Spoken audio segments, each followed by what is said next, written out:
sahabat paru, kembali lagi dengan saya Dian di podcast Rumah Sakit Paru. Nah, kali ini dalam rangka Hari Kesehatan Sedunia, kita akan membahas seputar kesehatan khususnya tentang paru. Nah, kali ini saya tidak sendiri, saya ditemani oleh narasumber kita yang luar biasa, yaitu Dr. Lucy Agustina Arda, spesialis paru. Hai. Bagaimana kabarnya Dr. Lucy? Alhamdulillah. Luar biasa ya pagi ini.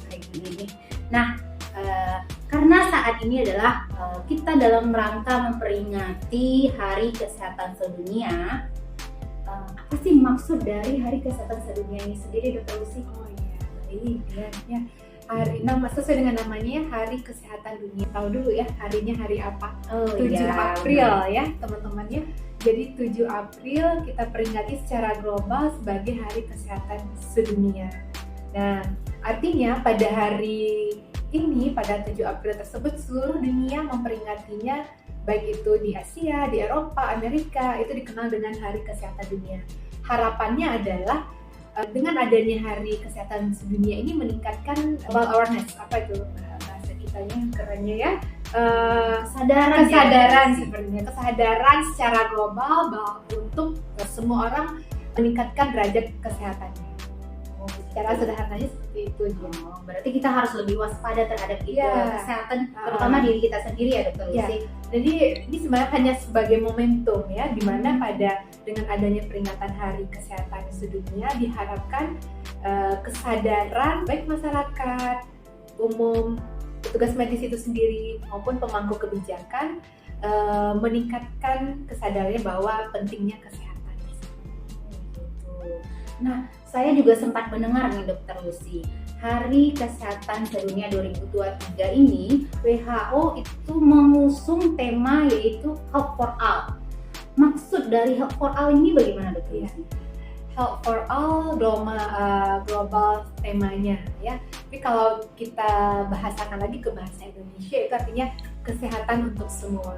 Nah, jadi pada tahun ini WHO itu mengangkat tema tersebut untuk bisa sebagai momentum agar semua pada mengingat kembali keberhasilan upaya kesehatan yang sudah dikerjakan secara global oleh seluruh dunia. Kita tahu bahwa dalam 2 tahun terakhir itu dunia berperang melawan COVID-19. Nah, jadi sekarang mulai turun pandeminya.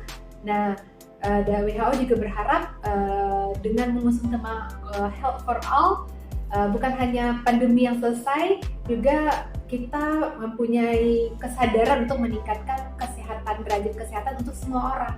Ya, jadi maksudnya itu bukan hanya untuk kalangan tertentu, bukan hanya untuk kelompok tertentu atau kelompok usia tertentu. Jadi global kesehatan untuk semua, untuk praktisi kesehatan, untuk masyarakat umum, untuk balita, lansia, baik itu penyakit menular maupun penyakit tidak menular.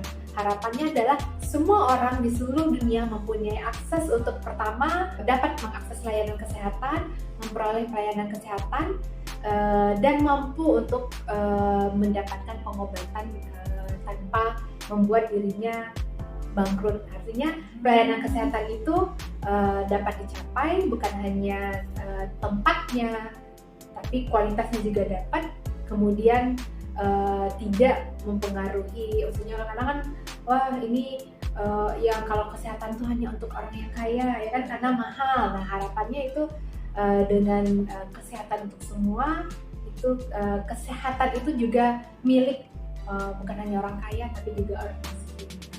Itu yang di tahun ini digalakkan oleh WHO sebagai tema dari Hari Kesehatan Sedunia tahun 2023. Berarti bisa saya simpulkan kalau begitu, tema tahun ini bukan hanya untuk kalangan tertentu, tapi semua lapis masyarakat harus sadar, harus aware dengan kesehatan dirinya sendiri. Yang sehat harus lebih sehat lagi, yang sakit harus juga untuk lebih sehat ya, Dr. Lucy ya. Iya.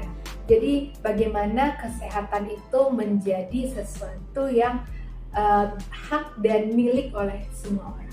Oh, baik. Nah, saya juga mendengar nih Dr. Lucy, Ini kan kita bahas kesehatan secara umum.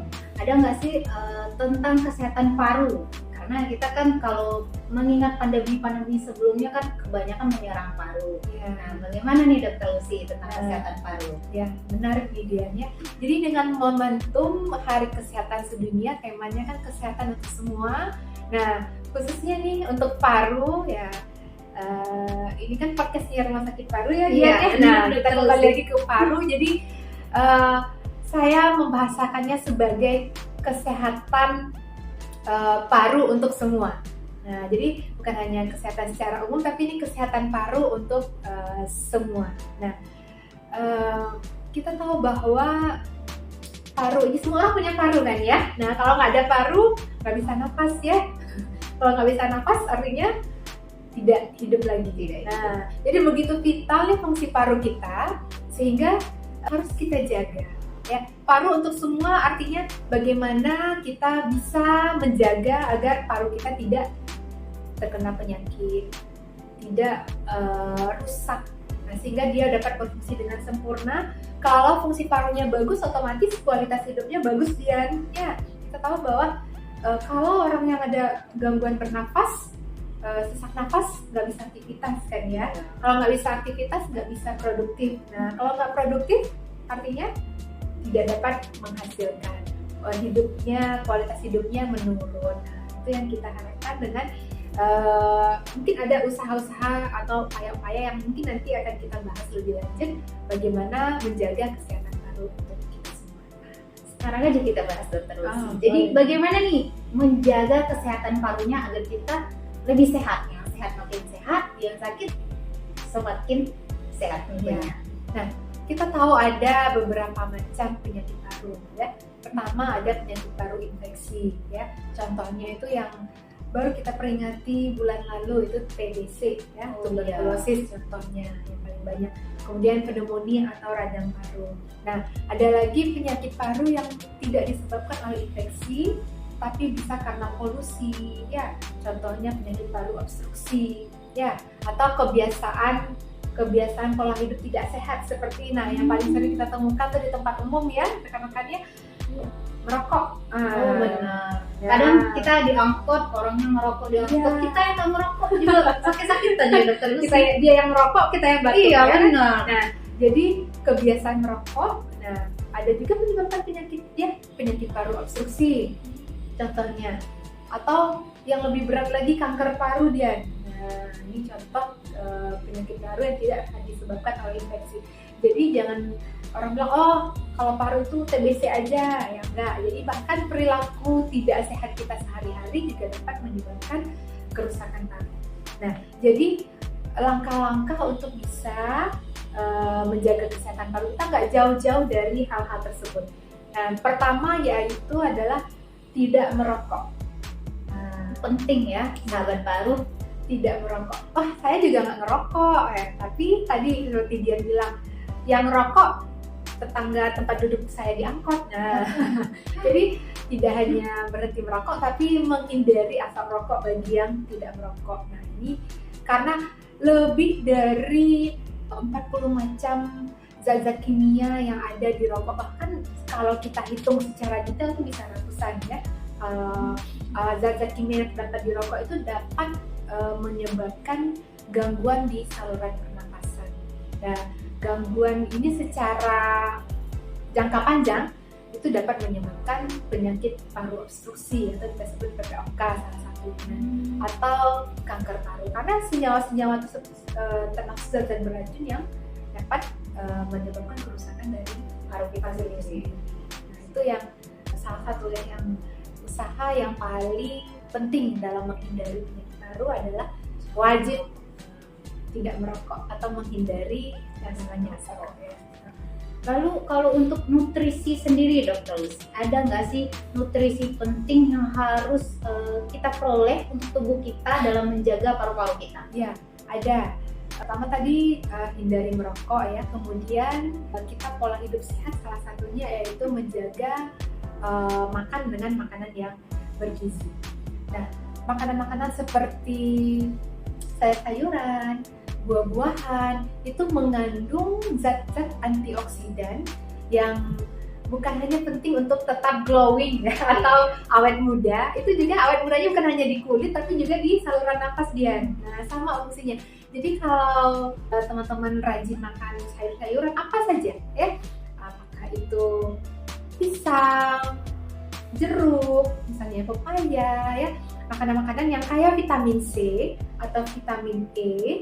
Nah, itu juga sangat berpengaruh untuk sebagai sumber antioksidan untuk bisa melindungi penangkal dari radikal bebas yang juga dapat melindungi saluran pernapasan kita.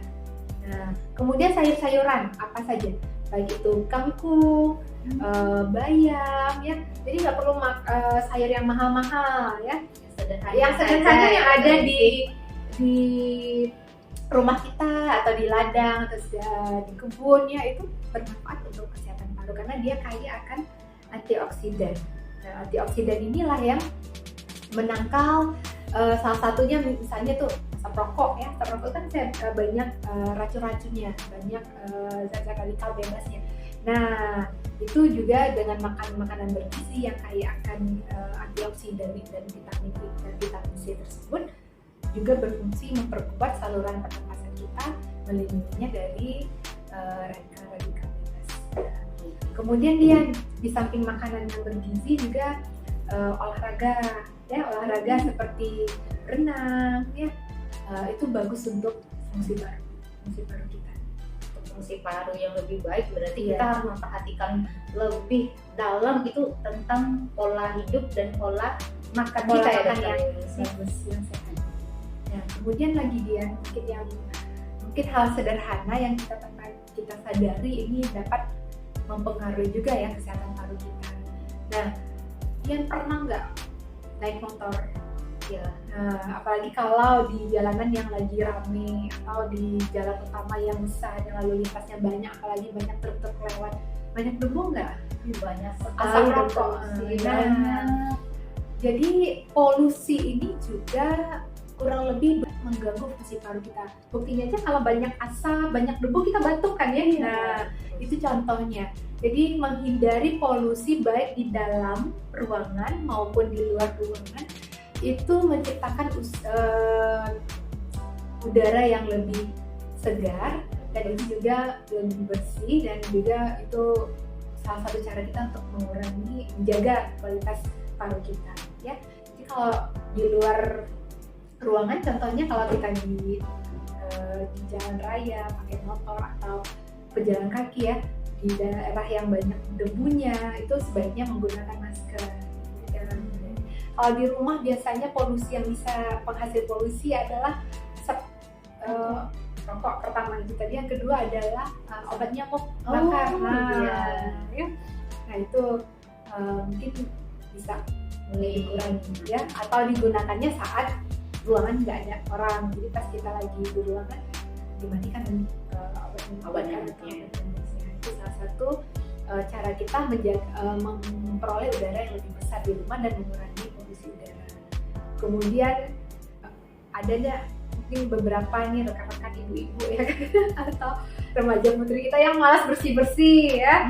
Jadi debunya nih kalau di meja tebal banget. Apalagi punya kucing ya kan. Kalau punya kucing nggak sering dibersihin, otomatis di rumahnya banyak debu ya kan. Jadi menjaga sirkulasi udara, jendela dibuka lebar-lebar, rajin membersihkan debu. Nah, itu salah satu kita mengurangi polusi di dalam rumah, di dalam ruangan. Nah, kalau lebih baik lagi, misalnya punya, tapi ini nggak wajib ya, ini yang tambahannya saja. Misalnya punya pembersih udara atau air purifier, itu lebih baik lagi. Tapi itu jangan alasan, ya aduh saya nggak punya, mahal itu dong, nggak masalah, dibukain jendelanya ya, dimasukkan udara segar. Berarti yang penting ini adalah ventilasi udara. Benar. Tadi Dokter Lucy sempat membahas tentang kerusakan paru kayak obstruksi, selanjutnya PPOK. Ada nggak sih Dokter Lucy penyakit paru yang kira-kira mengancam kita gitu tanpa sadar gitu? Ya. Itu tadi ya, banyak orang nggak sadar dengan contohnya saja yang rokok ya, bertahun-tahun merokok, Dok, tapi merokoknya dulu kok baru sekarang saya sesak ya, karena racunnya mengendap dulu sedikit-sedikit menjadi banyak. Nah itu dia tuh kerusakan paru paling sering saat ini yang kita temukan ya, terutama pada laki-laki perokok itu penyakit paru obstruksi. Nah gejalanya adalah sesak napas, nah tidak dipengaruhi oleh cuaca ya, kemudian dia meningkat dengan aktivitas. Nah itu banyak itu laki-laki di atas 40 tahun saat ini yang mengalami penyakit paru obstruksi kronis ini. Penyebab utamanya itu adalah rokok. Nah, kedua adalah yang jumlahnya juga sangat meningkat dari tahun ke tahun adalah kanker paru. Nah, kanker paru ini adalah salah satu kanker yang paling ganas. Ya, artinya kalau tanpa pengobatan angka bertahan hidupnya itu ya paling tahun ya, tanpa pengobatan. Itu statistik ya, bukan saya yang menghitung, itu kata-kata statistik. Nah itu juga penyebab utamanya adalah rokok ya. Kemudian polusi. Nah polusi udara yang tidak baik, kemudian apalagi kalau anak-anaknya punya kerentanan alergi ya. Nah itu bisa juga menjadi salah satu pemicu untuk terjadinya penyakit paru yang disebabkan alergi ya, misalnya ya, terutama pada orang-orang yang punya bakat alergi ya. Jadi keadaan kondisi rumah yang misalnya banyak debu ya kan, itu dapat memicu bagi orang-orang yang rentan untuk munculnya pencetus asmanya. Baik. Ini Dokter Lucy, pesan-pesan terakhir untuk kesehatan paru ini apa Dokter Lucy? Nah, jadi menurut saya dengan apa-apa yang sudah kita paparkan tadi, saya cuma berpesan satu hal saja, jangan tunda lagi untuk menjaga kualitas udara kita agar tetap sehat dan berkualitas, karena paru yang sehat itu akan membuat hidup kita lebih produktif. Nah, baiklah. Terima kasih atas informasi yang sangat luar biasa Dokter Lucy. Sama. Nah, kalau gitu sahabat paru, jangan lupa ikuti Instagram, YouTube, dan Facebook Rumah Sakit Paru untuk mengetahui informasi kesehatan lainnya. Karena kita sudah berada di penghujung acara, saya Dian dan Dokter Lucy undur diri dulu. Salam sehat, salam inspirasi paru.